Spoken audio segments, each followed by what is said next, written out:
What's going on, everyone? Welcome back to another episode of Wisdom That Sticks, where our goal is to explore biblical truths that can change how we live our everyday life. Now, today we're doing something a little different. I'm pulling a clip from a message I preached a while back called I Need a Squad. Now, let me give y'all some context about this video because I'm only showing a clip out of it, so I want to make sure it makes sense to many of you who are watching it. Now, we were in a leadership series at my church, and I wanted to preach something that not only connected to those who are in leadership at church, but with every believer who are leaders in some area of their life.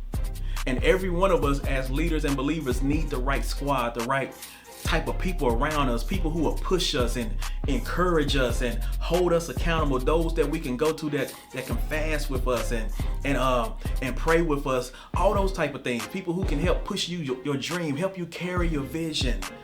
But if there's anyone we should learn how to pick the right team from or the right people from, it is the blueprint himself, and that is Jesus.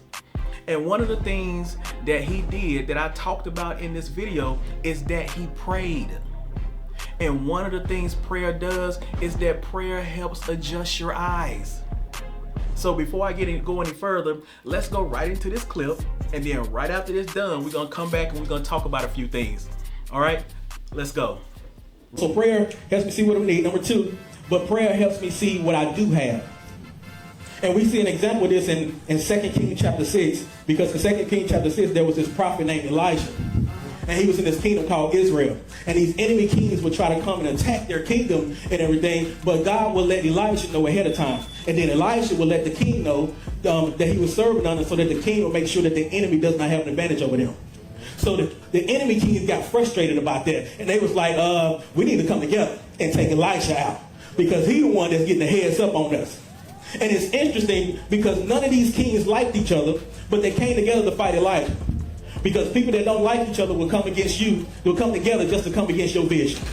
So these enemy armies, watch this come, and they come to Elijah's house area, and he has this servant, this assistant, this mentee with him, and he walks outside, and he sees this army surrounding them and all that stuff. And so he's looking at them, and he's like, oh my God, it's over.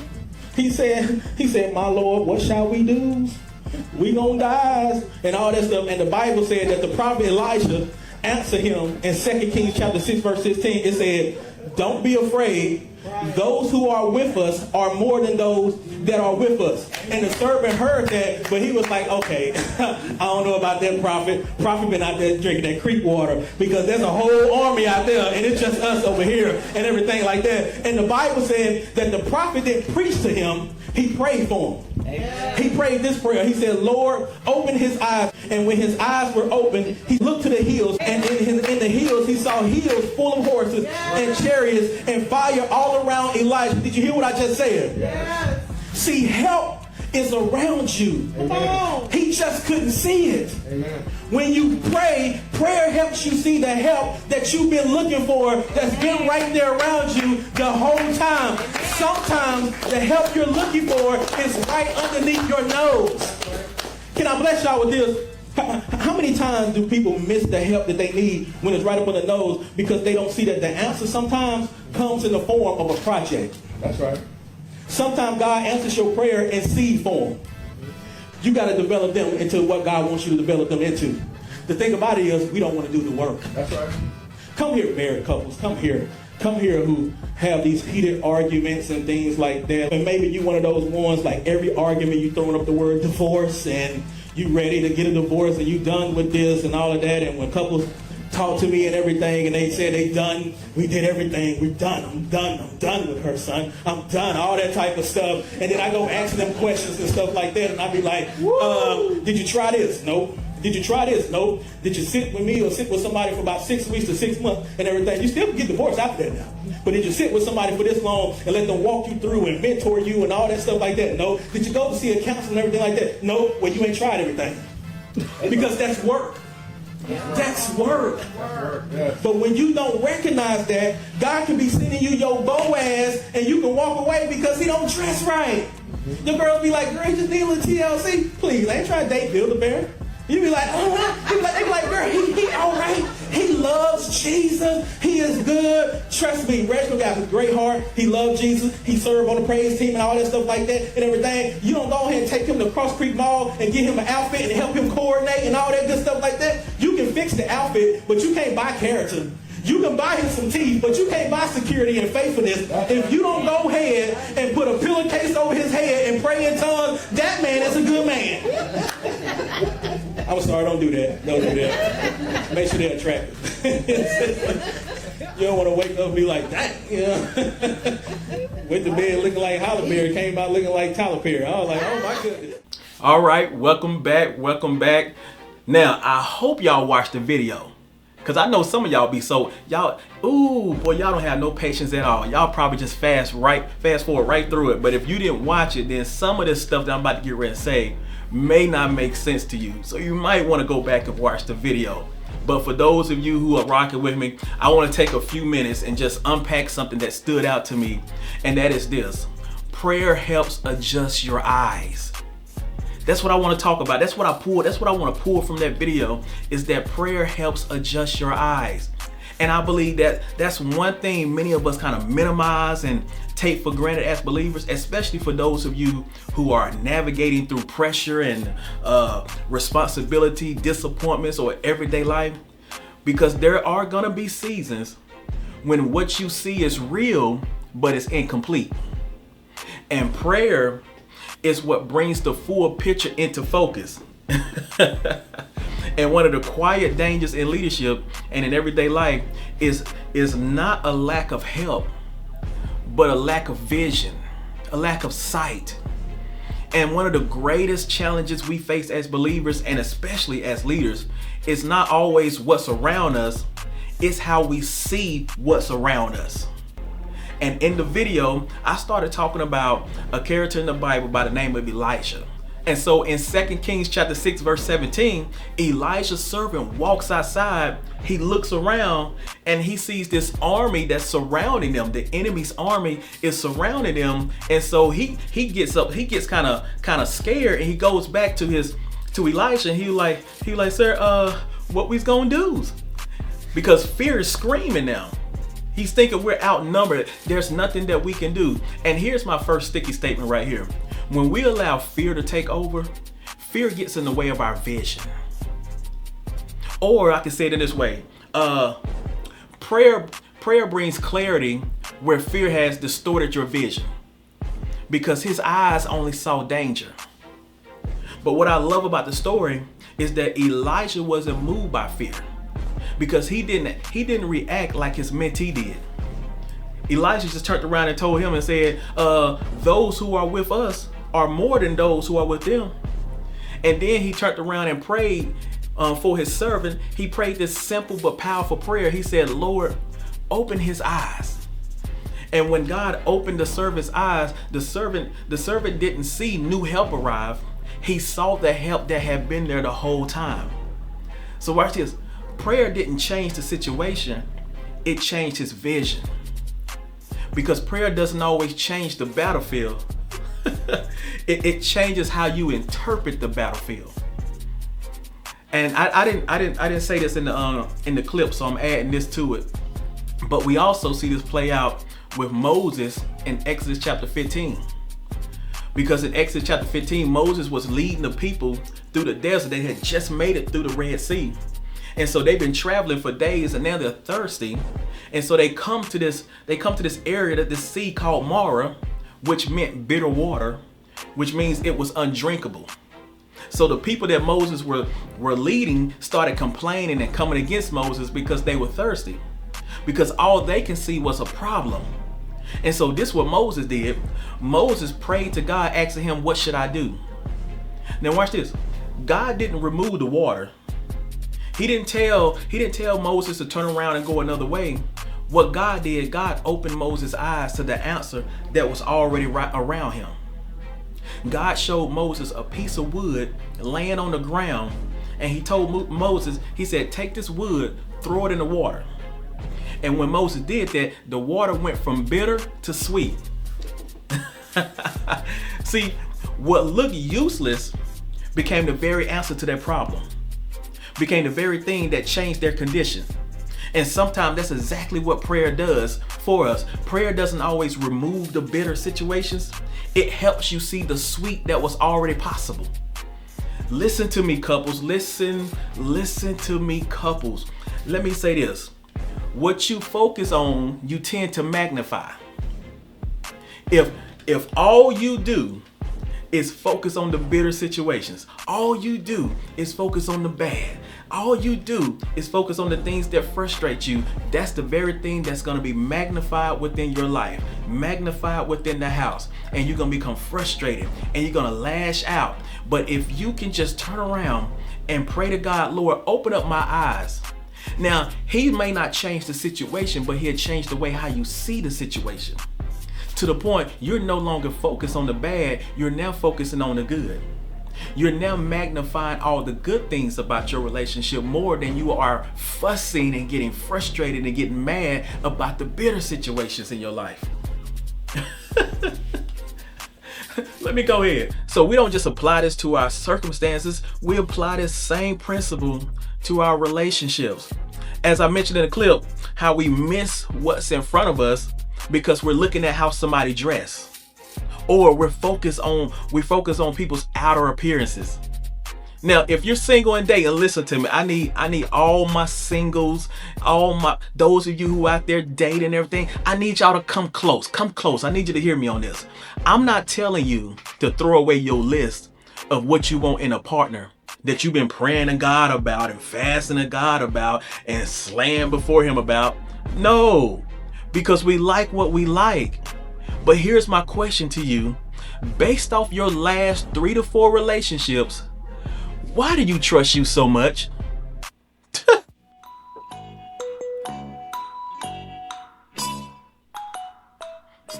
Exactly. Exactly. Because when you can't see right, you don't pick right. Bars. When you can't see right, you don't pick right. So what I would encourage you to do is just pray, Lord, adjust my eyes. Because many of you are missing out on people God is sending your way because they don't look like what you expected.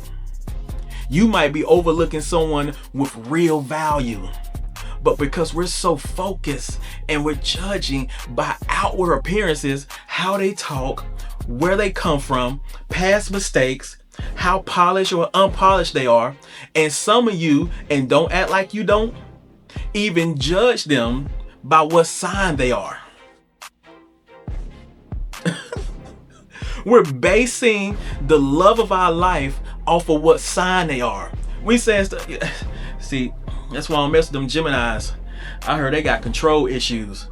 Please, I don't mess with them Capricorns. I heard they crazy. No, the one you need to think about and worry about are them Aquarius. Yeah, now they crazy. I heard they be stalking you. Yeah, they be across the street from your child's daycare center in a bush, high, wait for you to show up, snacking on Crunch and Munch. Now that's crazy. That's what we do. But when you pray, Lord, adjust my eyes, what prayer does is this. Prayer sharpens your discernment.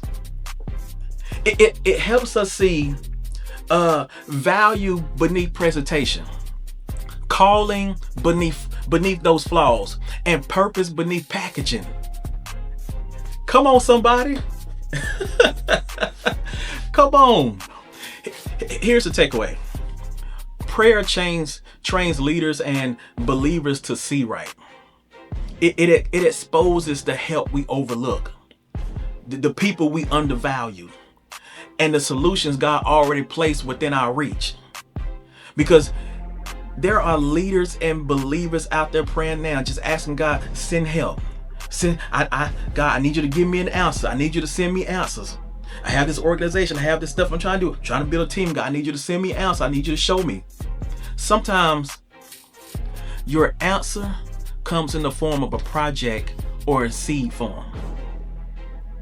Sometimes the answer to your prayers comes in the form of a project or in seed form. In other words, some of the help God sends won't look like help at first. Some of the people you need in your life to help you grow or develop you or pour into you or mentor you won't come looking like help at first. See, sometimes when you ask God for bread, he gives you grain. You praying, God send provision. And he like, okay, bet. Here's a project. Let's see if you're ready to do the work for what you've been praying about. Okay, let me unpack that with something I saw straight out of Exodus. Because the Israelites is crying out for food and God gave them manna. But that manna didn't look like what they expected. It didn't fall from heaven already baked looking like Panera bread. It fell as a frost-like substance, and when they saw it, they said, manna? Which literally means, what is it? Because sometimes your answer looks so different from what you expected that you don't even recognize it's already there. I need y'all to hear me on this. Maybe God didn't give you bread, but he gave you grain. And if you'll grind that grain like the children of Israel had to do, they had to grind that grain to get the bread that they wanted. And so if you just grind that grain, it will become bread. Because God's provision often shows up with a responsibility attached to it.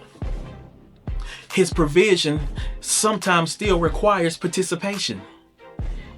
Make that make sense, preacher? Sure, I will. Okay, say you somebody that's in a relationship and you ask God, I need you to bless my marriage. I need you to do something. I need you to change it. I need you to make this thing happen. And so he turns around and he gives you a plan to work on communication. Because that's the issue. That's the reason why y'all arguing. That's the reason why, because y'all can't hear one another. You're not listening. You don't know how to talk with the right tone, because it's not what you say, it's how you say it. So he turns around and gives you a plan on how to work on your communication. Or you ask God to bless your business or your church. So then he turns around and sends people to your organization who is strong with developing strategy and systems and stewardship. Or you ask God to help grow your faith. So he puts you in these opportunities and these places and these situations where you have to trust him when it's hard. Because it's not punishment, it's participation.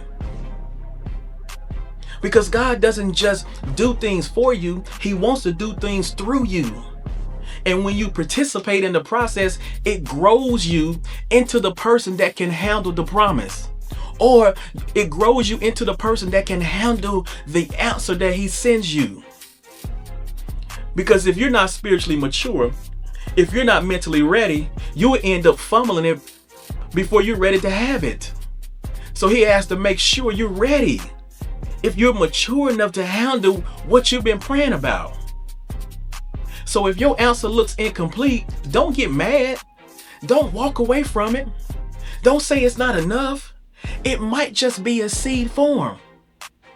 And your grind with the grain, your faith mixed with your effort can turn that seed into something that you've been praying for all this time. The question is, are you ready to put in the work?